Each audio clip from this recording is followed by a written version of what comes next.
Hey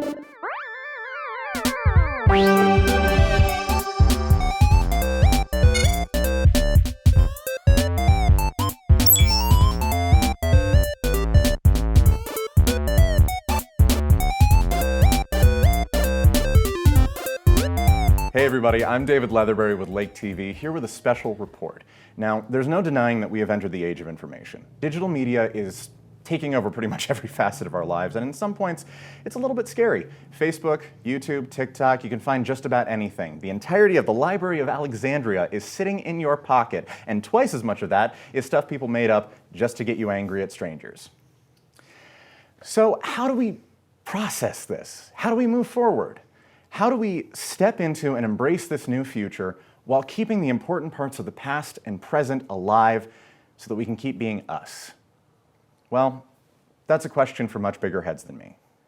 But to put it into a perspective that's a bit more local, I'm sitting down with Brian Miller of the fantastic nonprofit organization LOZ Gaming so that we can figure out how we can move forward with this new age of digital entertainment and maintain that sense of community and social connection that makes us who we are. How you doing? I'm doing great. It's doing great. Yeah. I've been excited to do this. I've been really excited to do this. I'm glad we finally managed to sit down. Yes, I appreciate it. So, LOZ Gaming. Let's tell the people at home just what that is, what your goal is, you know, what you're about. Yeah, well, you nailed it in the intro, really. I mean, we're all about just trying to bring people together around gaming. And like, we've always just thought like gaming is everyone, right? Everybody plays some sort of game, if it's on their phone or it's cards or it's World of Warcraft or whatever it is, like everybody plays something. And so our heart is to just kind of have a lounge where people can come together with their families and they can play the games that they love, maybe meet a new friend, invite a friend to play a game, and that's what we've been doing and having a blast doing it. That's great. It's really scary when you see how, when people enter adulthood, they lose sense of the importance of play, of just reconnecting with that sense of fun. Life becomes too busy and hectic and heavy, and you forget to play. Yeah. So I actually got a chance to visit and join in on one of these game nights. Let's actually bring up some of that. Let's take a look at that. I walk in and there's this absolutely fantastic just bank of rows of TVs with consoles, of computers, and even a couple of arcade cabinets. Those were cool. So how did that kind of happen? How did that get started? Well, I mean, it's kind of honestly been a dream of mine since I was a kid. I remember sitting in my senior class. I was in Mr. Sanders' class. It was a computer, like, we built computers and stuff. And I remember drawing out like this venue idea that I had. And it was bigger than what we're doing now, but it had a stage, and we could have bands or whatever, but it also had the LAN set up, you know, all the games, you know, all the computers and video games. So Counter-Strike parties. I mean, for real, yeah. And so like I've been dreaming of doing that since then. And when my girls started playing Fortnite, I was really excited about that because I'm like, I was like, my girls are gamers. Like I was stoked, but they seemed to be playing with friends that were in Springfield. So we didn't get to hang out with them very often. You know, we'd go down there maybe once a month or so. They might come up every once in a while, but I was like, I know there's other friends that they have around that, you know, play games too. Yeah, so we just thought, let's bring some games and see who comes together and you know, somebody can start playing and realize, oh, my friend from math class also, you know, plays Valorant, and we can do that together and here, and then continue that friendship, you know, outside of here. Now you've invested a lot of your own money into this. Yeah. And you guys are a nonprofit, so it's really about the passion in the community. Oh yeah, it always has been. We grew up here. This is where we're from, you know, and we were just like, you know, even when we were kids, what do you do around here? You know, there's not a lot to do. The things that there are to do can get expensive real fast, or you know, they're only happening during the summer, you know. Or, you know, for a lot of families, you know, they don't want to go to the bar every time to do something. And so this was kind of an opportunity for us to do, you know, provide something for our community that is not around those things. But we really want families to come. And some of my favorite part is, you know, the kids are over there playing Fortnite and the parents are playing Phase 10 or, you know, Wingspan or something, board game together. And it's my favorite thing to see. So that's a lot of the problem, isn't it? You live at the Lake of the Ozarks. Your entertainment is you own a boat. And I don't own a bounce. Yeah, me there's neither. that, yeah. No, but I can absolutely afford a game console. Goodness. True. You have a lot of really great retro games. I actually just recently unearthed my GameCube. Nice. Such a good system. A lot of that stuff is really held up. Yeah. And a lot of the younger crowd are drawn to those older systems. Yeah. I know I saw a lot of people I saw a little kid playing Mario Sunshine.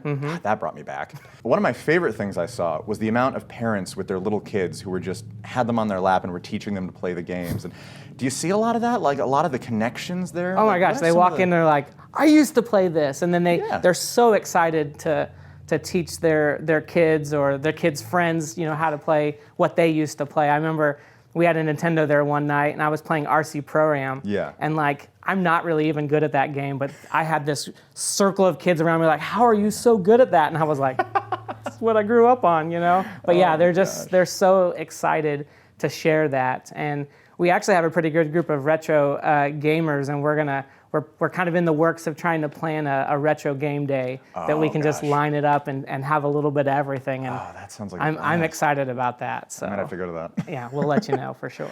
Yeah. So it's not just digital.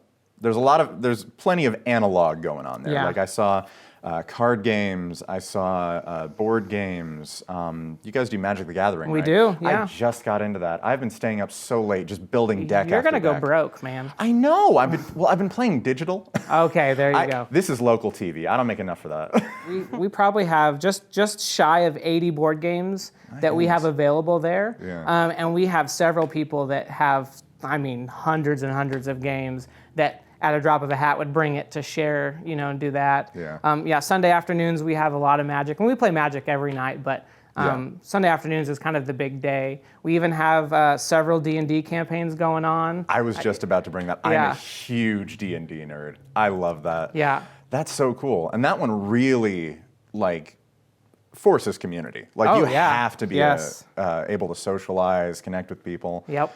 And one thing that I observed while I was there at game night, which was a ton of fun, absolutely check it out, was a lot of older kids teaching younger kids new games. Yeah. That was incredible to see. What have you kind of observed with a lot of the younger folks who have come in? What have you kind of seen of them? What's it done for them that you? Yeah, I think there's kids that have definitely sat down and played a game they've never played before. I've seen that. Valorant's kind of an example there. You have a couple guys that are good at it, and I love that they're bringing someone in. Maybe they're not playing a ranked match, they're just playing with them, but I love seeing that. They're bringing them in so they're learning a game they've never, played before. We have a gentleman that comes in and he just loves chess. Yeah. And he'll set up and wait for someone to come play it with him. And just people have come and played. But a couple of weeks ago, I got sent a picture because I wasn't there that night, and it was the chess board, and there was two kids playing, and he was sitting here teaching them how to play. And I saw that, and I love that. So really, we try to invite everyone in. Next up, let's talk to someone that you brought along. Who did you bring? Brought Ryan Johnson. Dr. D-Pad himself is here. Dr. D-Pad, my goodness. A lot of young kids are really taking leadership roles. This is good opportunities for them. Absolutely. I think one of my favorite parts about all this is the fact that there is no classification there. We're all in this game together, is what we like to say. Yeah. Because no matter what, there's the guy who comes in and wants to teach people chess. There's the little kid who wants to teach somebody how to play Fortnite. Everybody does everything. Brian took the story about the chess guy, but I will also say one time this grandparent brought a kid in and they were having fun playing, and he went off to do his own thing, and this grandparent saw all these families working together, and of his own volition, he pulled me over. He's like, how do I get on here? I helped him get onto Roblox, and he was trying to figure out exactly what it was because he was trying to learn what his kid was so into that they could build their bond even tighter. That's so sweet. People who stereotype video games as just that thing for somebody to go do, they are missing out on the sense of community that you can really get out of this. No kidding. Well, I guess the best that I can say to wrap this all up is check out LOZ Gaming. It's a fantastic cause, a lot of really good people, and a great community. Bring your kids, bring yourselves. It's worth it for everyone. Thanks so much.